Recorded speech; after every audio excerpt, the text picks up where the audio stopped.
Pagi itu semua murid Sekte Yuhua berangkat ke Gurun Hanhai.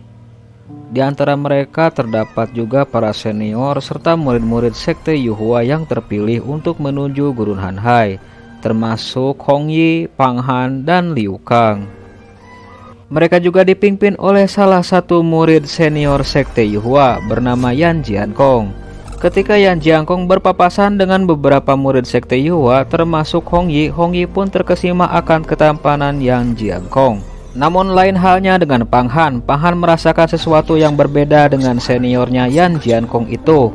Pang Han pun merasa curiga dengan gelagat Yan Jiankong.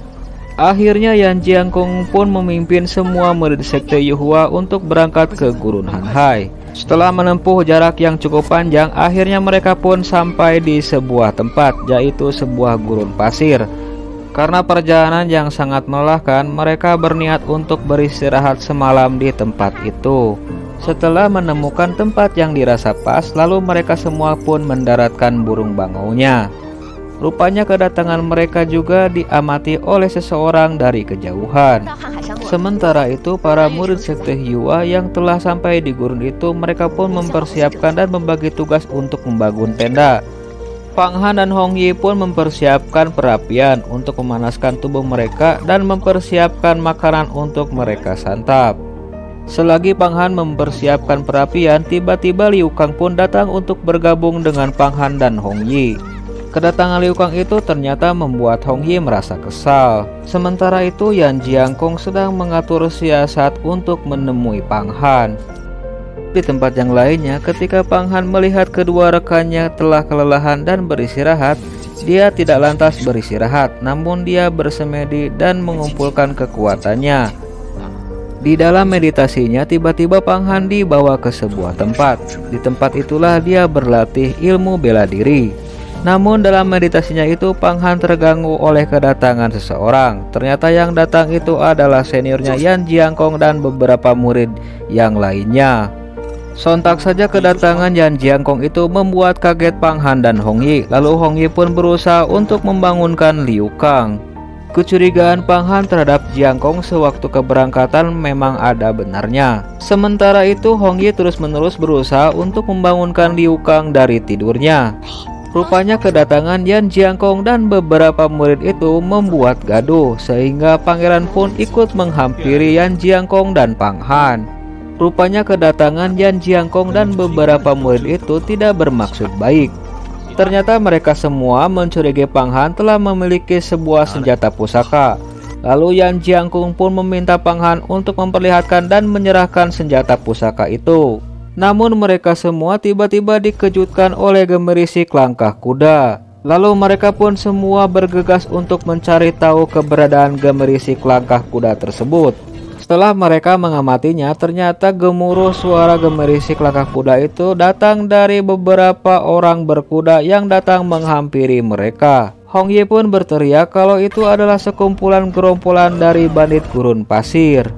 Karena kondisi yang tidak aman, mereka pun menyuruh para burung bangau itu untuk sesegera mungkin meninggalkan tempat tersebut. Termasuk Pang Han yang menyuruh salah satu burung bangau itu untuk sesegera mungkin meninggalkan tempat tersebut. Sementara itu Mo Ying menarik salah satu pedang dan memberikan pedang itu kepada Zhou. Lantas dia pun menyuruh Zhou untuk menggunakan pedang itu guna melawan para bandit gurun. Akhirnya ke-10 orang itu bersiap untuk menghadapi para penjahat gurun pasir. Mula-mula mereka harus menghadapi ratusan anak panah yang ditembakkan oleh busur para bandit gurun pasir. Yan Jiankong, Mo Ying, dan keseluruh murid Sekte Yuhua berusaha untuk menangkis serangan dari busur panah tersebut. Busur panah yang mereka tembakan secara terus-menerus membuat semua orang kewalahan, termasuk juga Pang Han. Dan salah satu panah hampir saja membuat Pang Han terluka. Untung saja ada Hong Yi yang berhasil menghalaunya. Di sisi yang lain, salah satu murid terkena oleh panah tersebut. Untung saja Liu Kang dapat menyelamatkannya. Sementara itu Yan Jiankong mempersiapkan jurus ular pedang peraknya untuk menghadapi para bandit gurun pasir yang akan datang menghampirinya. Jumlah bandit gurun pasir yang datang untuk menyerang mereka sangatlah banyak. Itu membuat semua orang menjadi kaget, termasuk Pang Han dan Hong Yi. Akhirnya Moying pun mengaktifkan sebuah jurus memanggil boneka arwah. Dengan jurus itu dia memanggil sejumlah boneka arwah untuk berperang bersama mereka. Rupanya kemunculan dua boneka arwah itu membuat kaget Pang Han dan Hong Yi. Kedua boneka itu keluar secara bersamaan dan digunakan untuk menyerang para bandit gurun pasir itu. Setelah kemunculan dua boneka arwah, lalu Moying pun bergegas untuk melawan para bandit gurun pasir tersebut. Di sisi yang lain, Hong Yi pun mengajak Pang Han untuk ikut serta melawan para bandit itu. Walaupun jumlah para bandit gurun pasir itu sangat banyak, dengan kemampuan para murid sekte Yuhua dibantu oleh dua boneka arwah, mereka pun bisa mengimbanginya. Hong Yi pun menegur Pang Han agar berhati-hati, dan satu persatu para penjahat gurun pasir itu kalah oleh mereka semua. Namun para gerombolan bandit pasir itu dapat berhasil melumpuhkan salah satu boneka arwah, sehingga boneka arwah itu pun menghilang dari pertempuran. Di balik pertempuran ternyata ada konspirasi. Ternyata selama ini Liu Kang telah berkonspirasi dengan para bandit gurun pasir tersebut. Namun hal itu tidak diketahui oleh semua orang, termasuk Pang Han dan Hong Yi. Arena pertempuran pun semakin tak terkendali. Mereka masing-masing harus melawan 5-10 para bandit gurun pasir. Sementara itu di pertempuran yang lainnya, si pangeran pun terdesak oleh salah satu penjahat gurun pasir. Dia berusaha untuk menahan dan melawan serangan dari bandit gurun pasir itu. Namun akhirnya dia tidak bisa bertahan. Sementara itu di sisi yang lain, Moying pun memperhatikan pertarungan antara si pangeran tersebut dengan bandit gurun pasir. Karena tidak bisa bertahan dan melawan, hampir saja nyawa si pangeran itu dapat dibunuh oleh salah satu bandit gurun pasir. Untung saja Moying datang dan membunuh bandit gurun pasir itu. Sementara itu di pertempuran yang lainnya, boneka roh yang kedua pun ikut musnah. Hampir saja nyawa Pang Han pun terluka akibat serangan menyelinap dari salah satu bandit gurun pasir. Untung saja kedua kalinya Hong Yi dapat menyelamatkan Pang Han. Dan untuk kedua kalinya Hong Yi mengingatkan Pang Han agar selalu berhati-hati. Di sisi pertempuran yang lain, Yang Jiakong harus menghadapi dua bandit gurun yang membokongnya dari belakang. Namun keduanya tidak berhasil untuk membunuh Yan Jiankong.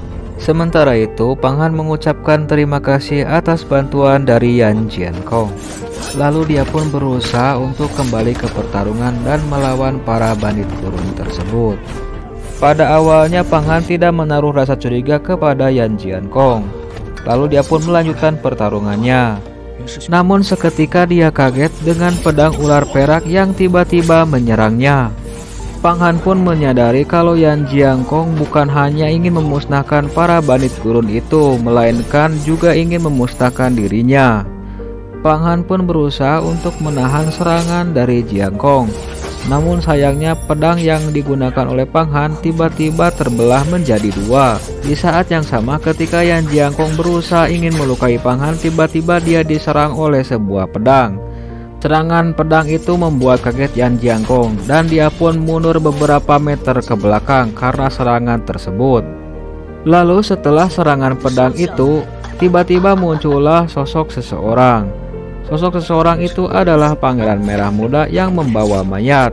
Ternyata mayat itu adalah mayat pangeran yang telah dibunuhnya. Sontak saja kejadian itu membuat kaget semua orang. Setelah mereka dikejutkan oleh kedatangan Pangeran Merah Muda yang membawa mayat salah satu murid sekte Yuhua, tiba-tiba mereka dikejutkan oleh Pangeran Merah Muda yang menggunakan sebuah jurus terlarang.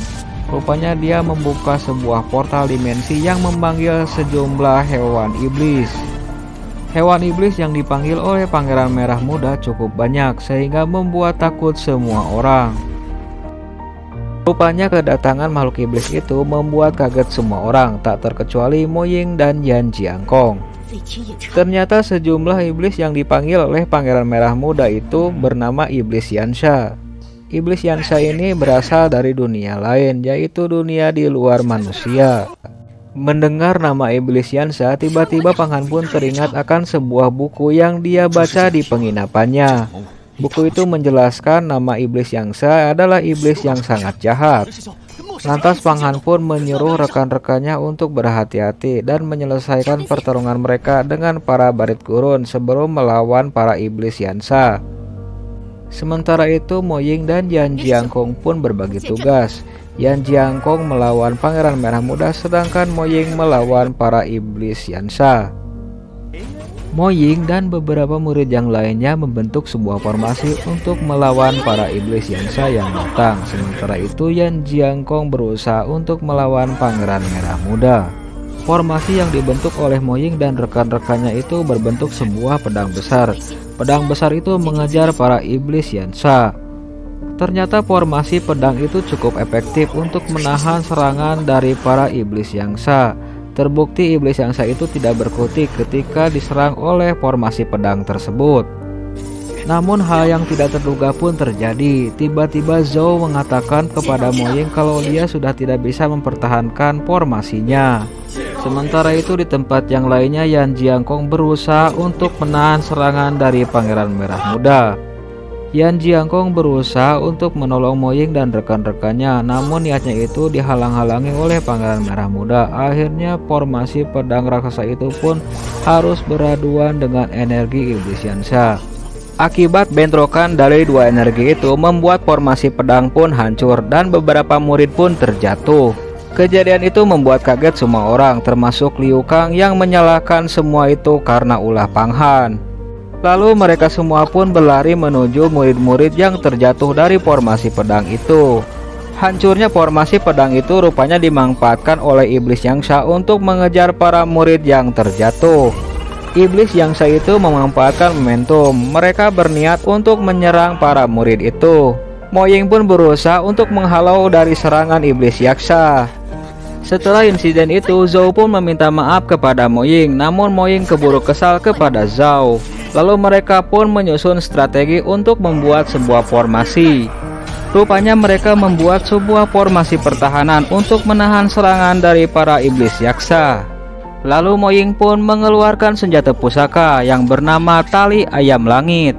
Tali Ayam Langit itu menjerat para iblis Yanxia sehingga mereka tidak bisa berkutik. Sontak saja kejadian itu membuat kaget Pangeran Merah Muda. Dia tidak menyangka kalau Mo Ying menggunakan tali ayam langit untuk menjerat para iblis Yanxia. Rupanya kesempatan itu dimanfaatkan oleh Yan Jiangkong untuk menyerang balik Pangeran Merah Muda. Pangeran Merah Muda pun diserang oleh Yan Jiangkong. Dia pun berusaha untuk melarikan diri. Melihat kesempatan ada di depan mata, Mo Ying pun menyuruh rekan-rekannya untuk membantu Yan Jiangkong. Lalu mereka pun secara bersamaan membentuk sebuah formasi pedang untuk menyerang Pangeran Merah Muda. Sementara itu Pang Han, Hong Yi, dan Liu Kang berusaha untuk membersihkan sisa-sisa bandit gurun pasir. Sementara itu di udara Pangeran Merah Muda berusaha untuk menghalau serangan dari formasi pedang. Namun lagi-lagi formasi pedang itu dapat dipatahkan oleh kekuatan dari Pangeran Merah Muda. Namun mereka tidak patah semangat dan terus mencoba untuk menyerang Pangeran Merah Muda dengan jurus formasi yang lainnya, sehingga membuat Yan Jiangkong menjadi kesal.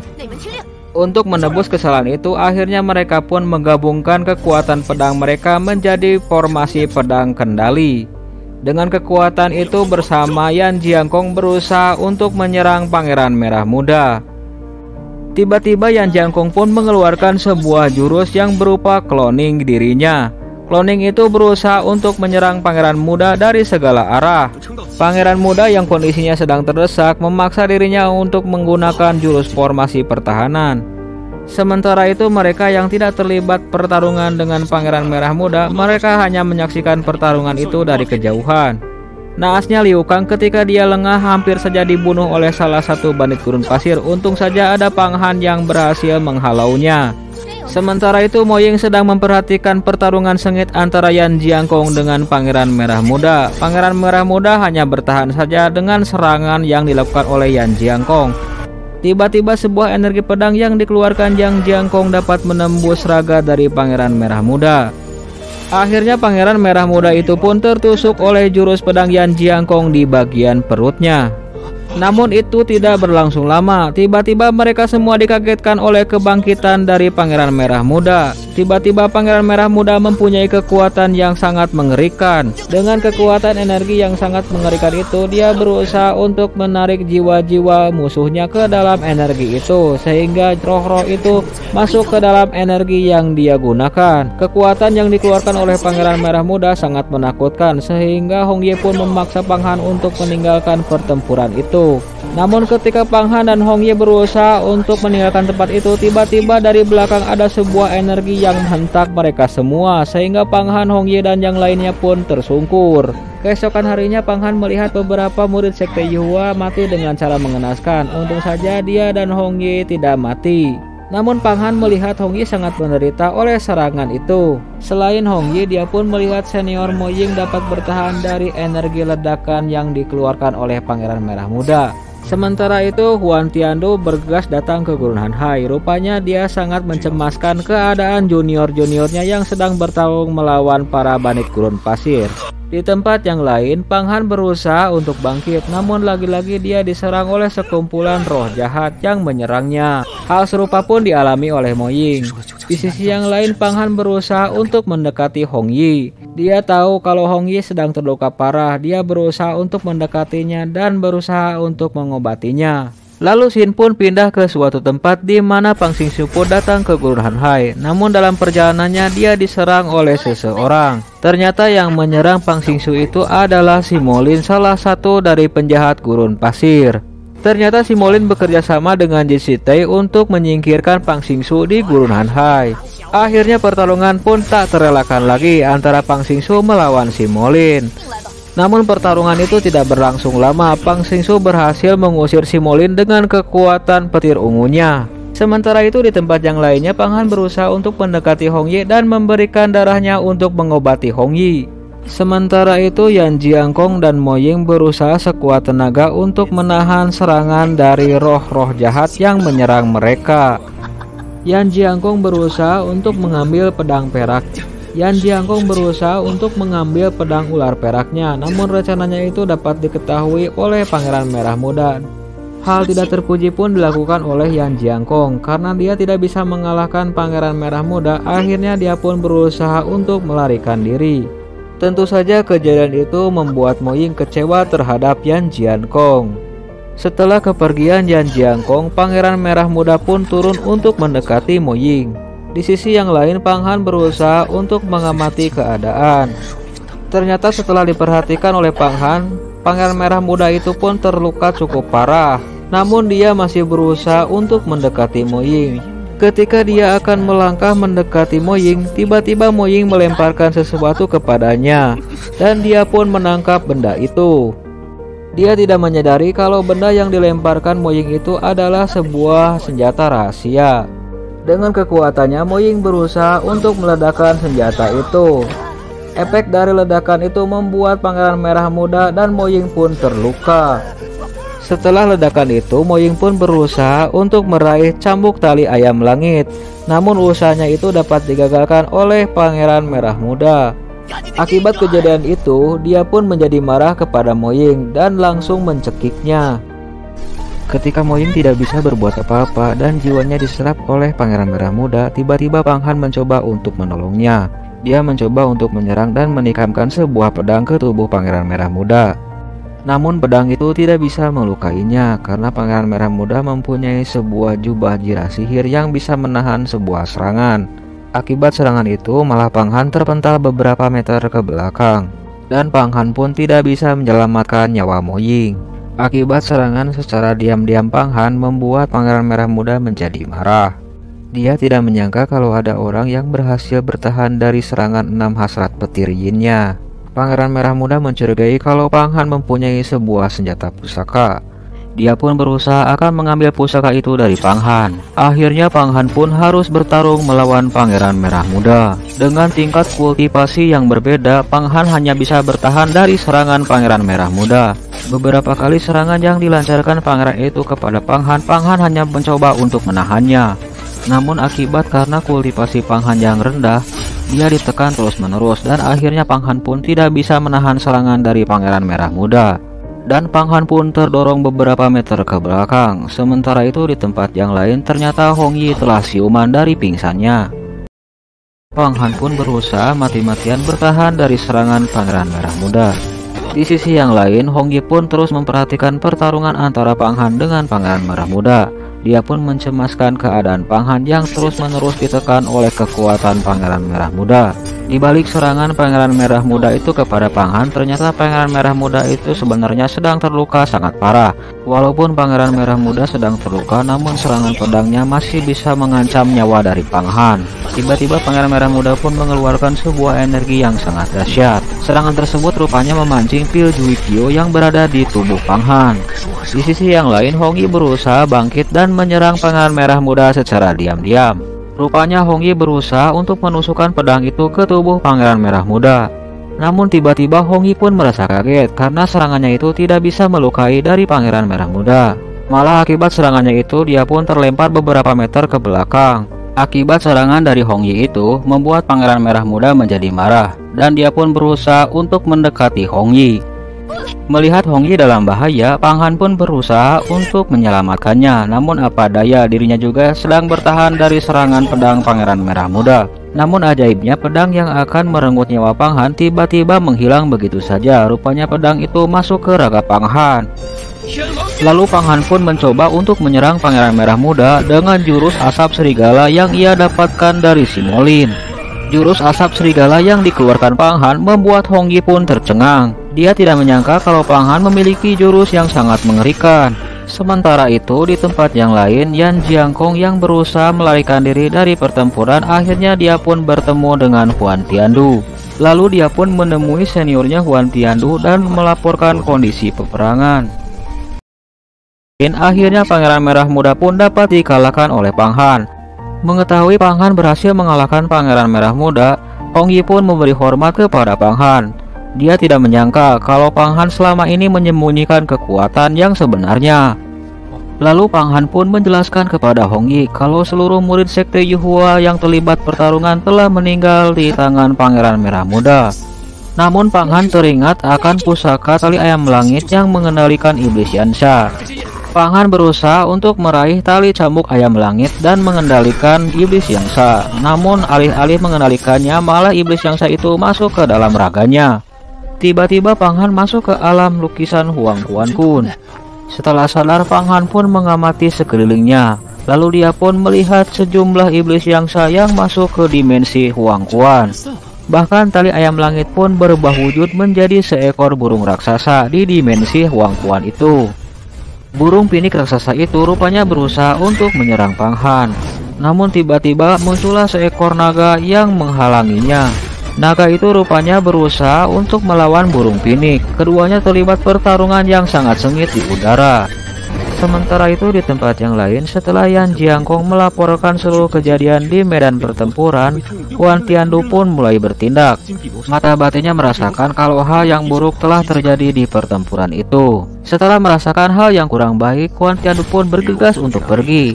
Sementara itu di dimensi Huang Quan, ternyata naga itu dapat berhasil mengalahkan burung pinik. Namun akibat pertarungan itu membuat sang naga pun terluka. Dia pun terlempar jatuh tepat di sekitar Pang Han. Tiba-tiba Pang Han pun dikagetkan kalau naga itu telah berubah menjadi sosok manusia. Lalu dia pun berusaha untuk mengamati sosok itu. Sementara itu di tempat yang lain, Hong Yi mengetahui kalau Pang Han tidak sadarkan diri. Dia berusaha untuk menyadarkannya. Suara Hong Yi tersebut rupanya masuk juga ke alam dimensi Huang Quan. Di dimensi Huang Quan, sosok penjelmaan naga itu mulai sadar. Lalu dia pun berusaha untuk menyerang mata batin dari Pang Han. Tiba-tiba Pang Han pun dibawa ke dalam sebuah ilusi yang mengingatkan dia akan kejadian masa lalunya. Ketika dia masih menjadi budak rendahan keluarga Pang, lalu dia pun mendapatkan seorang guru bela diri dan menjadi salah satu murid sekte Yuhua. Rupanya memori masa kelam Pang Han ditransferkan oleh sosok penjelmaan naga itu. Lalu dia pun menceritakan banyak hal kepada Pang Han, termasuk dirinya dan juga lukisan Huang Quan. Dia pun menceritakan kalau lukisan Huang Quan adalah peninggalan pusaka dari kekaisaran sekte iblis. Dia pun menceritakan masa lalu yang kelam di mana semua ras saling bertarung untuk memperebutkan lukisan Huang Quan. Dan siapapun yang memiliki lukisan Huang Quan itu, maka dia akan menguasai dunia. Lalu dia pun mengatakan kepada Pang Han butuh 3.600 benda pusaka untuk memulihkan vitalitasnya. Sontak saja pernyataan dari penjelmaan naga itu membuat Pang Han pun menjadi kaget. Pang Han tak habis pikir bagaimana caranya untuk mengumpulkan 3.600 pusaka itu. Penjelmaan naga itu pun berjanji akan meningkatkan kultivasi Pang Han. Dia pun akan memurnikan iblis Yangsa supaya dapat digunakan oleh Pang Han. Akhirnya Pang Han dan penjelmaan iblis naga itu pun membuat kesepakatan. Di sisi yang lain, Pang Han rupanya telah tersadar dari pingsannya. Dia mendapati badannya telah didekap oleh Hong Yi. Melihat Pang Han telah siuman, lantas Hong Yi pun memeluk Pang Han dengan eratnya. Rupanya Hong Yi sangat ketakutan akan kehilangan Pang Han. Tersadar akan kelakuannya, lalu Hong Yi pun melepaskan pelukannya terhadap Pang Han. Lalu dia pun berusaha untuk membantu Pang Han berdiri. Lalu Pang Han pun melihat di sekelilingnya banyak murid sekte Yuhua yang terluka dan mati mengenaskan. Pang Han pun mencari Liu Kang dan berusaha untuk menyembuhkannya. Namun niatnya itu dihalang-halangi oleh Hong Yi. Namun karena Pang Han orang baik, dia tidak mengubris peringatan dari Hong Yi tersebut. Pang Han pun berusaha untuk menyembuhkan Liu Kang yang terluka dengan darahnya. Akibat darah yang diberikan Pang Han, akhirnya Liu Kang pun siuman. Liu Kang pun menyadari kalau darah Pang Han bisa menetralisir racun yang ada dalam tubuhnya. Dia pun tidak menyangka kalau Pang Han bisa membunuh Pangeran Merah Muda dari Sekte Iblis. Di balik keloguannya itu, ternyata Liu Kang mempunyai niat yang jahat kepada Pang Han dan Hong Yi. Rupanya Liu Kang adalah seorang mata-mata yang diperintahkan oleh Yang Jiangkong untuk mengamati gerak-gerik Hong Yi dan Pang Han. Mendapati beberapa murid telah meninggal, rupanya kejadian itu dimanfaatkan oleh Liu Kang untuk mengambil sejumlah benda pusaka.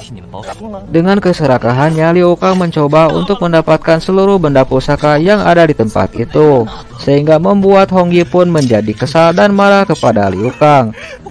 Akhirnya secara diam-diam, Hong Yi pun membopong Liu Kang dari belakang. Hong Yi pun menusukkan sebuah pedang ke tubuh Liu Kang. Akhirnya Liu Kang pun tersungkur dan mati seketika.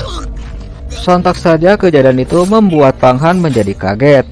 Dia tidak menyangka kalau Hong Yi berani membunuh Liu Kang di depan matanya. Lalu Hong Yi pun mengatakan alasannya kenapa dia membunuh Liu Kang.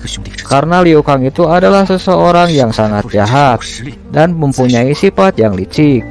Dia pun mengingatkan Pang Han agar bersikap hati-hati kepada semua orang. Tiba-tiba naga Huang Quan menyuruh Pang Han untuk sesegera mungkin meninggalkan tempat itu. Sebelum pergi meninggalkan tempat itu, Pang Han mencoba untuk mengamati keadaan di sekelilingnya. Lalu tiba-tiba dia pun terbang beberapa meter di atas permukaan tanah. Tiba-tiba seekor naga raksasa emas pun keluar dari raganya. Rupanya kejadian tersebut membuat Hong Yi pun menjadi heran. Dia tidak habis pikir kalau Pang Han mempunyai monster di dalam tubuhnya. Setelah naga raksasa itu keluar dari raga Pang Han, tiba-tiba dia pun mengelilingi tempat itu. Rupanya dia mengambil beberapa pusaka yang ada di tempat itu, tak terkecuali baju jirah yang dimiliki oleh Pangeran Merah Muda. Setelah selesai, naga itu pun masuk ke raga Pang Han dan Pang Han pun mengajak Hong Yi untuk meninggalkan tempat itu. Setelah Pang Han dan Hong Yi pergi meninggalkan tempat tersebut, tiba-tiba ada dua sosok yang datang ke tempat itu. Rupanya dua sosok itu adalah Huan Tiandu dan Yan Jiangkong. Begitu sampai, Huan Tiandu pun mencoba untuk mengamati keadaan di sekitarnya. Huan Tiandu melihat beberapa murid sekte Yuhua terluka sangat parah. Lalu dia pun menggunakan kekuatannya untuk bisa menetralisir racun yang ada di tubuh murid sekte Yuhua tersebut. Rupanya Huan Tiandu menggunakan energi neraka beku untuk menyelamatkan para murid sekte Yuhua. Tiba-tiba beberapa tubuh murid sekte Yuhua yang terluka itu terangkat ke udara dan membeku. Dari 8 murid sekte Yuhua yang ditemukan oleh Huan Tiandu dan Yan Jiangkong, hanya 5 yang bisa diselamatkan oleh Huan Tiandu. Sedangkan 3 yang lainnya tidak bisa diselamatkan, termasuk juga Mo Ying yang tidak bisa diselamatkan jiwanya. Sementara itu, Yan Jiangkong bersedih meratapi tubuh Mo Ying yang sudah tidak bernyawa. Dia tidak menyangka kalau Mo Ying akan mati secara mengenaskan. Setelah berhasil mengevakuasi beberapa murid sekte Yuhua yang terluka, Huan Tiandu pun bergegas meninggalkan tempat tersebut. Namun sebelum dia pergi meninggalkan tempat itu, Yan Jiangkong menghentikannya. Dia memberitahu bahwa seluruh murid sekte Yuhua itu berjumlah 10 orang. Dari ke-10 orang itu hanya Pang Han dan Hong Yi yang tidak diketahui keberadaannya. Tentu saja kejadian itu sangat mencurigakan, apalagi beberapa benda pusaka yang dimiliki oleh murid sekte Yuhua telah menghilang secara misterius. Atas kecurigaan itu, Huang Tiandu pun memerintahkan Yan Jiangkong untuk menyelidikinya dan mencari tahu keberadaan Pang Han dan Hong Yi. Sementara itu di tempat yang lain, Pang Han dan Hong Yi berusaha untuk pergi meninggalkan tempat itu sejauh mungkin. Dia menyadari kalau kejadian di Gurun Hanhai itu akan berakibat buruk kepadanya dan juga Hong Yi. Dalam perjalanannya, Hong Yi banyak bertanya kepada Pang Han kenapa dia menyelamatkan nyawanya serta membawanya pergi dari tempat itu. Pang Han mengatakan kalau Hong Yi adalah salah satu orang yang spesial dalam hidupnya. Mendengar perkataan dari Pang Han itu membuat hati Hong Yi pun berbunga-bunga. Lalu Hong Yi pun menanyakan tujuan Pang Han selanjutnya. Setelah mereka terbang beberapa mil jauhnya, tiba-tiba mereka dikejutkan oleh sebuah pertarungan. Karena penasaran, Pang Han dan Hong Yi pun bergegas untuk turun dan menghampiri tempat pertarungan itu. Setelah sampai, Pang Han pun memperhatikan dan mengamati pertarungan itu. Namun betapa kagetnya dia karena yang bertarung itu adalah Pang Xingsu dan Si Moli. Rupanya keduanya terlibat pertarungan yang sangat sengit. Di sisi yang lain, Pang Han dan Hong Yi memperhatikan pertarungan mereka dari jarak jauh. Dalam pertarungan itu keduanya sama-sama kuat, namun Pang Xingsu lebih mendominasi pertarungan itu. Di sisi yang lain, pertempuran antara Pang Xingsu dan Si Molin pun semakin intens. Pang Xingsu menggunakan jurus belati petir ungunya untuk menghadapi asap serigala milik Si Molin. Namun jurus asap serigala yang dimiliki Si Molin dapat menghalau kekuatan dari belati petir ungu yang dimiliki oleh Pang Xingsu. Sementara itu di tempat yang lain, Pang Han dan Hong Yi terus memperhatikan pertarungan antara Pang Xingsu melawan Si Molin. Tiba-tiba Hong Yi terkejut dengan musuh yang dihadapi oleh Pang Xingsu karena jurus yang digunakannya sama dengan jurus yang digunakan Pang Han ketika melawan Pangeran Merah Muda. Pang Han pun menjelaskan kepada Hong Yi kalau dulu dia pernah menyerap 7 labu jahat itu berkat pusaka yang ada di dalam tubuhnya. Pang Han tidak menyangka kalau pusaka yang digunakan Si Molin itu sangatlah mengerikan. Hong Yi pun memberitahu kepada Pang Han kalau pusaka yang digunakan oleh Si Molin itu adalah 7 labu kejahatan. Sementara itu di tempat yang lain, ternyata Pang Xingsu semakin terdesak oleh serangan Si Molin. Dengan kekuatan asap serigalanya mampu menekan pertahanan dari Pang Xingsu. Melihat Pang Xingsu dalam bahaya, Pang Han berusaha untuk menolongnya. Namun niatnya itu dihalangi oleh Hong Yi. Akhirnya Hong Yi pun tidak bisa menahan keinginan dari Pang Han untuk menolong Pang Xingsu. Pang Han pun akhirnya turun ke medan pertempuran membantu Pang Xingsu. Dengan kekuatannya dia mencoba untuk menghalang-halangi Si Molin yang akan menyerang Pang Xingsu. Pang Han mencoba untuk menahan serangan jurus asap serigala yang dikeluarkan Si Molin. Namun kekuatan jurus itu sangatlah kuat dan dahsyat sehingga membuat Pang Han pun terpental beberapa meter ke belakang. Hampir saja Pang Han terkena oleh jurus itu, namun untungnya ada Pang Xingsu yang menyelamatkannya. Di sisi pertempuran yang lain, tiba-tiba Si Molin menggerakkan gerakan tubuhnya yang cukup aneh. Rupanya dia sedang mempersiapkan sebuah jurus untuk menghabisi nyawa Pang Xingsu. Jurus asap serigala skala besar digunakan Molin untuk menghabisi nyawa Pang Xingsu. Tiba-tiba gumpalan asap pekat mengerikan yang berbentuk tengkorak manusia itu pun menyerang Pang Xingsu. Akibat jurus asap serigala yang dikeluarkan oleh 7 labu jahat itu membuat Pang Han pun terpental lagi beberapa meter ke belakang. Di saat yang bersamaan, jurus mematikan itu pun menyerang Pang Xingsu. Pang Xingsu mencoba bertahan dari jurus asap serigala yang dikeluarkan Si Molin dengan jurus belati petir ungunya. Namun jurus asap serigala yang dikeluarkan Si Molin lewat benda pusaka 7 labu jahatnya membuat Pang Xingsu pun tertekan. Melihat kejadian itu, Pang Han mencoba untuk membantunya. Dia pun menggunakan jurus pedang terbangnya untuk membantu Pang Xingsu. Alih-alih membantu, dia malah terkena oleh serangan dari Si Molin. Sontak saja kejadian itu membuat cemas Hong Yi dan Pang Xingsu. Di tempat yang lain ternyata ada seseorang yang sedang memperhatikan pertarungan antara Pang Xingsu dengan Si Molin. Dalam pertempuran itu, Si Molin pun sesumbar dapat mengalahkan Pang Xingsu dengan mudahnya.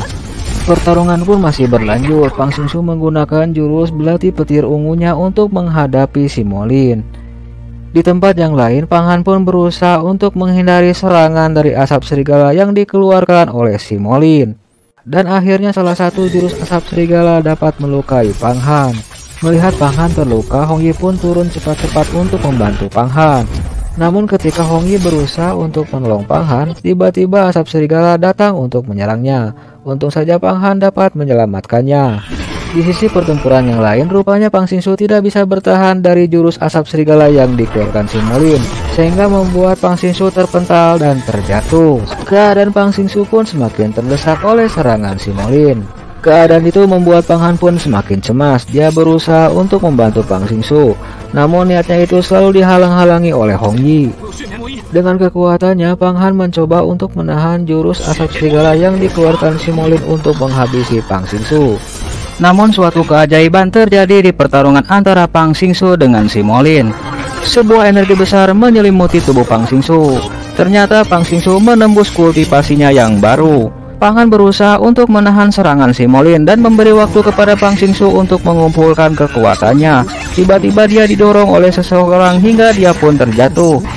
Rupanya Hong Yi berniat untuk menolong Pang Han, namun karena basic kultivasinya terlalu rendah, maka Hong Yi pun tidak bisa menahan serangan dari asap serigala Simolin, hingga ia pun terjatuh. Untung saja ada Pang Xingsu yang berhasil menyelamatkannya. Pang Han pun sangat mengkhawatirkan keadaan Hong Yi, namun Hong Yi berpura-pura tidak terjadi sesuatu dalam dirinya. Dia pun mengalihkan kecemasan Pang Han pada dirinya dengan melihat pertarungan antara Pang Xingsu dengan Simolin. Tiba-tiba sebuah ledakan energi pun terjadi di tempat itu. Pang Han dan Hong Yi bergegas untuk melihatnya. Ternyata energi dahsyat itu dihasilkan oleh kekuatan Pang Xingsu. Rupanya Pang Xingsu berhasil mengalahkan Simolin. Di sisi yang lain, Pang Han dikejutkan oleh keadaan Hong Yi. Tiba-tiba Hong Yi pun mendadak pingsan. Rupanya efek menahan serangan asap serigala milik Simolin membuat Hong Yi pun terluka sangat parah. Dan dia pun berusaha untuk menutup-nutupi kejadian itu kepada Pang Han. Pang Han tidak menyangka kalau Hong Yi terluka sangat parah. Dia pun merasa bersedih dengan keadaan Hong Yi. Pang Han berusaha untuk meminta Pang Xingsu untuk menolong Hong Yi, namun Hong Yi menolaknya. Keadaan Hong Yi pun semakin memburuk. Dia tidak bisa bertahan dan akhirnya Hong Yi pun meninggal. Melihat Hong Yi telah meninggal di hadapannya membuat Pang Han pun sangat bersedih. Dia tidak menyangka kalau dia akan ditinggalkan Hong Yi secepat itu. Dalam kesedihannya, Pang Han mengingat semua memori manis bersama Hong Yi. Hong Yi adalah satu-satunya orang yang dekat dengan Pang Han dan orang yang mengakui keberadaan Pang Han. Dia jugalah orang yang selalu mensupport Pang Han sampai Pang Han bisa seperti sekarang. Kejadian itu sungguh membuat Pang Han pun terpukul, apalagi yang meninggalkannya itu adalah sosok Hong Yi. Tanpa sepengetahuan Pang Han, pedang Hong Yi pun berkedip-kedip penuh misteri. Kejadian itu rupanya tidak diketahui oleh Pang Han dan Pang Xingsu. Di sisi yang lain, Pang Xingsu pun ikut berempati kepada Pang Han. Dia berusaha untuk menghibur Pang Han. Lalu dia pun mengatakan kalau Pang Han mulai saat ini bukanlah seorang budak. Pang Xingsu pun mengajak Pang Han untuk bersamanya berlatih di puncak petir ungu. Sementara itu di tempat yang lain, Jin Sitei berusaha untuk meninggalkan tempat itu setelah mengetahui Simolin tidak bisa mengalahkan Pang Xingsu. Di tempat yang lain, rupanya Huan Tiandu berhasil membawa raga beberapa murid sekte Yuhua yang terluka. Sementara itu Simolin yang berhasil melarikan diri dari Pang Xingsu, ia berusaha untuk bersembunyi di dalam sebuah gua. Di tempat yang lain, Pang Xingsu merasakan keberadaan dari Simolin yang bersembunyi di suatu tempat. Lantas dia pun mengajak Pang Han untuk mencari keberadaan Simolin dan membalaskan dendam atas kematian Hong Yi. Lalu mereka berdua pun bergegas pergi meninggalkan tempat tersebut dan mencari keberadaan Simolin. Dan akhirnya cerita Donghua Immortality ini pun selesai.